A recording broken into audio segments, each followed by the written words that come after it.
Magandang tanong ito, at maraming tao ang makaka-relate. Bakit may mga taong mukhang masaya pa rin kahit malaki ang problema? 1. Hindi lahat ng saya ay kawalan ng problema. May mga taong marunong tanggapin na ang problema ay bahagi ng buhay.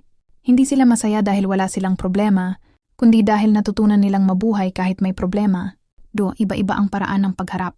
May tao na umiiyak, may tahimik, at may tao rin na pinipiling ngumiti bilang paraan ng pagharap. Ang saya minsan ay hindi kasiyahan, kundi lakas ng loob.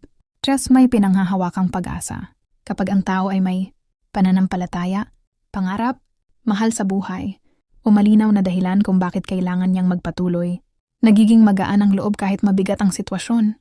4. Emotional na maturity. Ang masayang tao sa gitna ng problema ay kadalasang marunong kontrolin ang emosyon, hindi magpatalo sa takot, at ihiwalay ang problema sa kanyang pagkatao. Iniisip nila, may problema ako pero hindi ako ang problema. 5. Minsan proteksyon lang ang saya.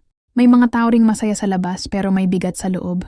Ginagamit ang saya bilang panangga para hindi tuluyang gumuho. Ano ang gamot nito? Hindi ito gamot na iniinom, kundi paraan ng pag-aalaga sa sarili. 1. Pagtanggap. Aminin na may problema. Huwag takbuhan. 2. Paghinga at pahinga. Matutong huminto sandali. Hindi lahat kailangan solusyonan agad. 3. Pagkababahagi. Makipag-usap sa taong pinagkakatiwalaan. Akapiyan, sa pananampalataya o paniniwala, nagbibigay ito ng lakas at direksyon. 5. Papagpapasalamat. Kahit maliit na bagay nakakatulong baguhin ang pananaw, mahalagang tandaan. Ang tunay na saya ay hindi kawalan ng problema, kundi kakayahang manatiling buo kahit may pinagdadaanan.